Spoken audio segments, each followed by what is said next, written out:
10 लाख से जायद मुसलमानों का कत्लेआम करने वाले हलाकू खान की इबरतनाक मौत। दुनिया का वहशी तरीन इंसान हलाकू खान शान से अपने घोड़े पर बैठा हुआ था। चारों तरफ तातारी अफवाज की सफ़ें खड़ी थीं। सबसे आगे हलाकू खान का घोड़ा खड़ा था। हलाकू खान के सामने कैदी मुसलमानों की 3 सफ़ें खड़ी की गईं, जिनको आज हलाकू खान ने अपने हुक्म पर कत्ल होते देखना था। फिर वो जालिम बोला, इनके सर कलम कर दो, और जल्लाद ने लोगों के सर काटने शुरू कर दिए। पहली सफ में एक की गर्दन गई, दूसरे की गर्दन गई, तीसरे चौथे की। पहली सफ में एक बेकसूर बूढ़ा गरीब कैदी जो कि अपने घर का वाहिद कफील था, वो भी खड़ा था। वो मौत के डर की वजह से दूसरी सफ में चला गया। पहली सफ का मुकम्मल सफाया हो गया। हलाकू खान की नजरों ने उस बूढ़े को देख लिया था कि वो मौत के खौफ से अपनी पहली सफ छोड़कर दूसरी सफ में चला गया। हलाकू खान घोड़े पे बैठा हुआ, हाथ में ताकतवर गुर्ज लिए उछाल कर उससे खेल रहा था और मुसलमानों के कत्ल का मंजर देखकर खुद को खुश कर रहा था। जल्लादों ने दूसरी सफ पे तलवार के वार शुरू किए। गर्दनें आन की आन में गिरने लगी। जल्लाद तलवार चला रहे थे और खून के फव्वारे उछल उछल कर जमीन पे गिर रहे थे। उस बूढ़े बाबा ने जब देखा कि दूसरी सफ के लोगों की गर्दनें कटकर उसकी बारी बहुत जल्द आने वाली है, तो वो भागकर तीसरी सफ में खड़ा हो गया। हलाकू खान की नजरें बूढ़े पे जमी हुई थीं कि अब तो तीसरी सफ आखिरी है, इसके बाद ये कहां छुपने की कोशिश करेगा। इस बेवकूफ बूढ़े को मेरी तलवार से कौन बचा सकता है? मैंने लाखों इंसान मार दिए तो ये कब तक बचेगा? तीसरी सफ पे जल्लादों की तलवार बिजली बनकर गिर रही थी।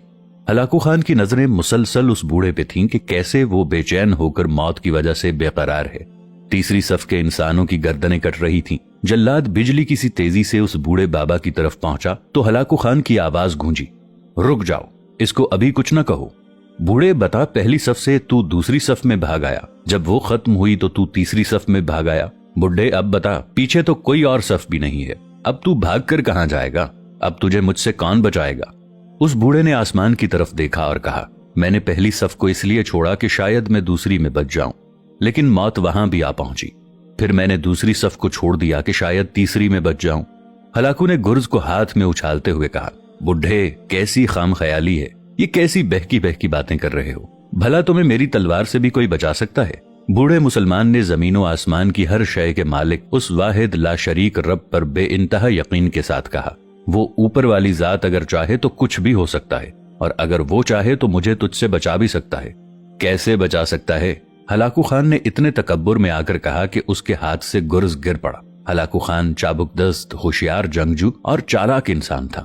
हलाकू खान घोड़े के ऊपर बैठे बैठे गिरे हुए गुर्ज को उठाने के लिए जब झुका कि जमीन पे गिरने से पहले वो इसे हवा में ही पकड़ ले, इसी कोशिश में हलाकू खान का एक पांव रकाब से निकला और वो अपने घोड़े से नीचे आ पड़ा, जबकि दूसरा पांव रकाब में ही फंस कर रह गया। हलाकू खान का घोड़ा इतना डर गया कि भाग निकला। हलाकू ने खुद को बचाने की बहुत कोशिश की। लश्कर भी हरकत में आ गया, लेकिन घोड़ा इतना ताकतवर था कि किसी के काबू में न आया। वो हलाकू खान को पत्थरों में घसीट घसीट कर भागता रहा, यहाँ तक कि हलाकू का सर पत्थरों से पटक पटक कर इस कदर लहूलुहान हो गया कि उसकी रूह चंद ही मिनट में इस तकब्बुर भरे वजूद को छोड़कर जहन्नम रसीद हो गई। लश्कर ने जब बेइंतहा कोशिश के बाद हलाकू खान के ताकतवर घोड़े को काबू किया तो उस वक्त तक उसका सर बुरे तरीके से कुचला जा चुका था। हलाकू का लश्कर उस बूढ़े बुजुर्ग से इतना खौफजदा हो गया कि लश्कर ने उसे जानबूझकर नजरअंदाज कर दिया और वो बुजुर्ग बड़े आराम और सुकून से पैदल ही अपने घर की तरफ चल पड़ा। नाजरीन, मजलूम की आह से डरना चाहिए, क्योंकि जब वो अल्लाह से रुजू करता है तो कबूलियत बहुत दूर से उसका इस्तकबाल करने आती है। अल्लाह हमें जुल्म और तकब्बुर से महफूज रखे। दोस्तों, वीडियो में मौजूद पैगाम अच्छा लगे तो इसे दोस्तों के साथ शेयर जरूर कीजिएगा। मिलेंगे नई वीडियो के साथ, तब तक के लिए अल्लाह निगहबान।